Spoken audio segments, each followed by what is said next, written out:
1385 Renyonasa Nadonasataguni Audwala Nasatoye Danena Niyanai Onaima Hoja Ato Sikaza Mutomune Yadose Ajoundi Adidanado Sikaza Mutomyu To the Mu Jambubi she never suing like that day. Yadose Rejong Yes, Ayudanike Wiranatayo Anlatoma Shine Hojatara Aitanatoma Larago and Nichobi of Joya Sekaza Mude again Simpire Ka Sechana Mu Simpire Kapa Sesiamu Sechanara le Mohu Sesera le Mohu Sure Jagala Muma Lama Nita Muma Chana le Mohu Simbira le Mohu Simabira le Mohu Sure Sekaza A chini don't yet see a bon. Lurai ma, chini don't yet see bona. Cannot go Nilutai look out there. Kaika duka. Nilutai no magamu, Kaika duka. Say chana re, say the dika duka. Say me chana bu, say the dika duka. Takadiya Jaro, Eri Nemiulu, Mapilau, Namani Tamusurushi, Aduka Maduka, Matinshare Kazamu, no? Ratomio Shire, Pebogo Chipi, Tidomiora Julia, Loga Rema, Shoshi Nire Tadware, Tidomio. Muro Julia Pajon Julia Rosero Durima Yesi Nana Lea Kaya Manasure Dwara Chapa Utu Chamu Hariasa Utu Chamu Yesi Nana Lea Kaya Mana Dwara Chamu Yesi Nana Lea Kaya Haria Utu Chamu Wutu Chaupa, Dwara Chaupa. Erari Shini Dwajao, Pimega Ayundi Net Sadabuga Shilade. Yasi Shilu, Saint Ayunet Sadere. Na Shilu, Ata Ayunet Sadere, Nakon Shilu, Na Lea Shilu Yata, Kanabu, Kokaya Shilu Tidri. Say she do gently ayo ni ne the second subject ayo ni ne miyawotu Daria said to Lara Eraria 64 Diga Johnny Fidu say ye a chicken de ya double ayedna send about the core Eddie ayedna Ayedna Sandabago, Jobubido. Yes, in there, say I also like that. In this say Pilade. In this say Pilade, Kama, Ariseka, Ayone, said the Bido, Sekamu Bola. In this say, do the Gua, Ione, said the Muso de Pata, Sekazamuso de Wirna. But they said, oh, but the Biomes in Nalayana, Bisia, Pado, Pada Bisia, Wirna. Edible Abshala, no? Yes, in a Saint Ayo, John Bubido, in this shape shit there, in this shape shit, Ayo net. အာယုန်နဲ့စိတ်နဲ့ဆက်သွယ်မှုဖြစ်လာတယ်ဖတ်တာဆက်သွယ်မှုဖြစ်လာတဲ့အခါမှာထိုဆက်သွယ်မှုအားလျော်စွာနော်အစင်ပြေလို့ရှိရင်ဒုက္ခဝေဒနာအစင်မပြေဘူးဆိုရင်ဒုက္ခဝေဒနာနာနဲ့အတန်ဆက်သွယ်လာပြီးတော့ဇာတိစိတ်ဖြစ်တယ်အတန်နဲ့စိတ်နဲ့နော်ဖြစ်ပေါ်လာတဲ့အခါမှာဆက်သွယ်မှုဆိုတဲ့ပတ်တာဖြစ်လာတယ်အတန်အာယုံဟာကိုယ်စိတ်နဲ့အစင်ပြေတယ်ဆိုရင်ဒုက္ခဝေဒနာအစင်မပြေဘူးဆိုရင်ဒုက္ခဝေဒနာထို့တူပဲနော်နှာခေါင်းရဲ့အနံ့ရဲ့ဒီနှစ်ခုကိုအကြောင်းပြုပြီးတော့အနံ့အာယုန်နဲ့ပတ်သက်လာပြီးတော့ခန္ဓာဝိညာဉ်စိတ်ဆိုတဲ့အနံ့သိတဲ့စိတ်ဖြစ်လာတယ်ဖတ်တာပါလာတယ်အနံ့အာယုန်နဲ့စိတ်နဲ့ဆက်သွယ်လာတယ်ဆက်သွယ်တဲ့အခါမှာအစင်ပြေရင်ဒုက္ခအစင်မပြေရင်ဒုက္ခအဲ့ဒီနဲ့သွားတာနော်လျှက်နဲ့အယတာဆက်သွယ်လာတဲ့အခါမှာအယတာကိုသိတဲ့စိတ်စီဝဝိညာဉ်စိတ်ဖြစ်ပေါ်လာတယ်ဖြစ်ပေါ်လာတဲ့အခါမှာဆက်သွယ်မှုဖတ်တာခံစားမှုဝေဒနာတွေပါလာတယ်ပါလာတဲ့အခါမှာဖြစ်ပေါ်လာတဲ့အယတာသည်ကိုယ်စိတ်နဲ့အစင်ပြေတယ်ဆိုရင်ဒုက္ခဝေဒနာအစင်မပြေဘူးဆိုရင်ဒုက္ခဝေဒနာထို့တူပဲကိုယ်ကာယနဲ့အထီးတွေဒီရပေါင်းစပ်မိသွားတဲ့အခါမှာထိသိစိတ်ဖြစ်လာတယ်ကာယဝိညာဉ်စိတ်ဖြစ်လာတယ်အဲ့ဒီကာယဝိညာဉ်စိတ်နဲ့အတူတကွာအာယုန်နဲ့ဆက်သွယ်ပြီးတဲ့ဖတ်တာစိတ်ခံစားမှုဝေဒနာတို့ဖြစ်လာတဲ့အခါမှာအထီးတွေဟာကိုယ်နဲ့အဆင်ပြေရင်ဒုက္ခအဆင်မပြေဘူးဆိုရင်ဒုက္ခဒါလူတိုင်းဟာရှောင်လွှဲလို့မရဘူးစိတ်ခံစားမှုဆိုတာဖယားမှလည်းဒီတိုင်းပဲယဟန္တာတွေမှလည်းဒီတိုင်းပဲပုထုဇဉ်တွေမှလည်းဒီတိုင်းပဲခံစားမှု၃မျိုးရှိကြတာကြီးပဲအဲ့ဒီခံစားမှု၃မျိုးမှာပုထုဇဉ်ပုဂ္ဂိုလ်နဲ့အရိယာပုဂ္ဂိုလ်တွေကြပါကွာသွားလေကွဲပြားခြားနားမှုတော့ရှိတယ်ဒီထိအောင်ကတူတူပဲဖယားလည်းပဲစိတ်ခံစားမှု၃မျိုးရှိတယ်။ယန္တာတွေမှာလည်းစိတ်ခံစားမှု၃မျိုးရှိတယ်။ဘုန်းကြီးတို့တွေမှာလည်းစိတ်ခံစားမှု၃မျိုးရှိတယ်။အာယုံကကိုယ်နဲ့အစဉ်ပြေရင်ဒုက္ခအစဉ်မပြေရင်ဒုက္ခအစဉ်ပြေတာလည်းမဟုတ်ဘူးမပြေတာလည်းမဟုတ်ဘူးအမှန်အနေထားမျိုးဆိုရင်အဒုက္ခမဒုက္ခဟောဒီစိတ်ခံစားချက်တွေကဖြစ်နေတာဘယ်ပုဂ္ဂိုလ်မဆိုဖြစ်တယ်ပုရုဇဉ်မှာလည်းဖြစ်တယ်အရိယာမှာလည်းဖြစ်တယ်ဒါဖြင့်တရားသိတဲ့ပုဂ္ဂိုလ်နဲ့မသိတဲ့ပုဂ္ဂိုလ်ပါထူးတယ်နော်အဲ့တော့တရားမသိနဲ့မသိတဲ့ပုဂ္ဂိုလ်နဲ့တရားသိတဲ့ပုဂ္ဂိုလ်တရားမသိတဲ့ပုဂ္ဂိုလ်ကိုအတုတဝါပုထုဇနောမြတ်စွာဘုရားတရားနဲ့ပတ်သက်ပြီးတော့သိယူမှတ်သားနာကြားထားတာမရှိလို့အသိဘောတုတခင်မဲ့နေတဲ့ပုဂ္ဂိုလ်တုတခင်မဲ့နေတဲ့ပုဂ္ဂိုလ်ပုထုဇဉ်ပုဂ္ဂိုလ်နောက်မြတ်စွာဘုရားရဲ့အဆုံးအမတရားတွေကြားနာထားတဲ့တုတဝါအရိယတာဝကောမြတ်စွာဘုရားရဲ့တပည့်ထိုပုဂ္ဂိုလ်တို့လုံးဟာစိတ်ခံစားချက်၃မျိုးစီရှိတာကြီးပဲကောအဲ့လို၃မျိုးရှိတော့လူတိုင်းအစိတ်ခံစားမှုရှိတော့ဘယ်အချက်မှသွားကွဲပြားခြားနာကြတယ်လဲဆိုလို့ရှိရင်စိတ်ခံစားမှုကလူတွေမှာအစဉ်ပြေတဲ့အခါမှာနှစ်သက်ကျေနပ်မှုဆိုနောက်ကပါလာဒုက္ခရဲ့နောက်မှာကြိုက်တာနှစ်သက်တာဆိုတာပါလာတယ်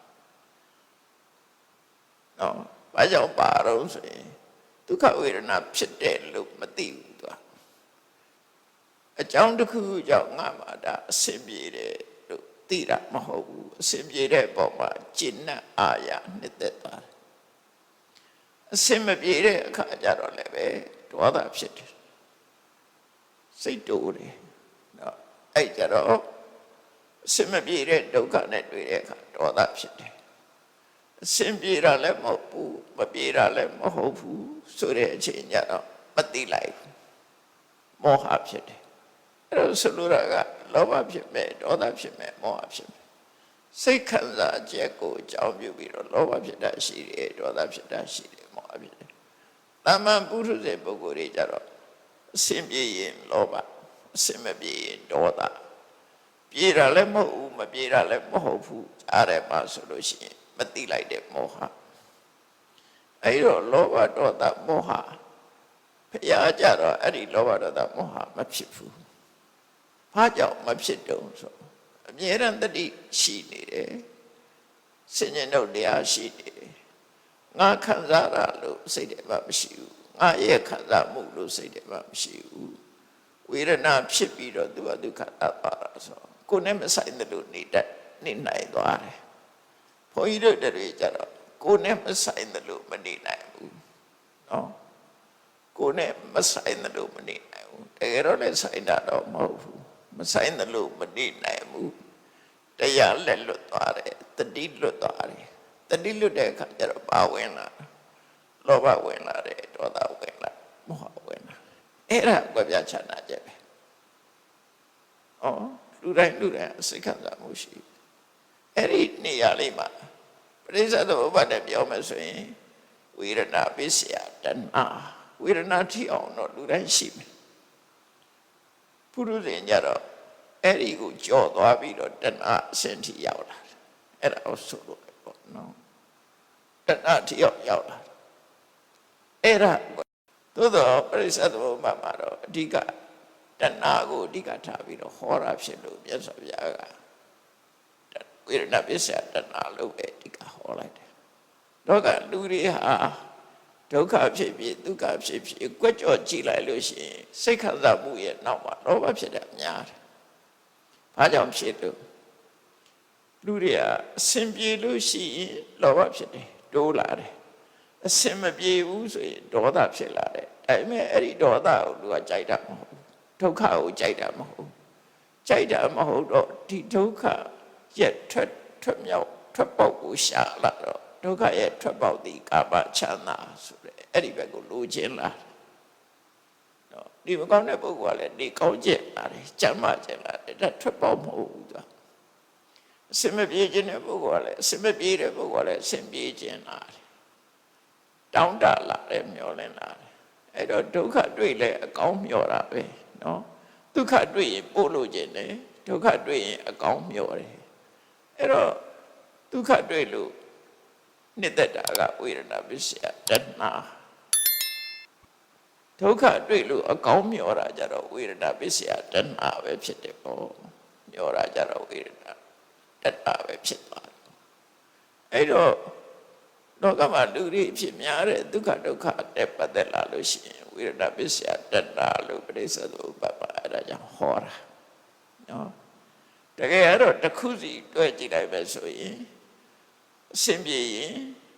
ဒုက္ခဝေဒနာဖြစ်ရင်လောဘရာဂဒုက္ခဝေဒနာဖြစ်ရင်ဒေါသဒါချက်ချင်းဖြစ်တာဆိုရင်အဒုက္ခမဒုက္ခဝေဒနာဖြစ်ရင်မောဟအဲ့ဒါတွေကကိလေသာတွေအဲ့ဒီကိလေသာတွေကင်းစင်ပြီးတော့စိတ်ခံစားမှုခံစားတာကယဟန္တာဖရာယဟန္တာဖရာယဟန္တာလည်းပဲစိတ်ခံစားမှုကင်းတယ်နောက်တစ်ခါအဝိပဿနာရှုနေတဲ့ပုဂ္ဂိုလ်ဟာလည်းပဲဝေဒနာပစ္စယတဏှာမဖြစ်အောင်တားလို့ရသွားတယ်နော်ထိန်းချုပ်နိုင်သွားတယ်ဝေဒနာပစ္စယတဏှာအထိမရောက်ဘူး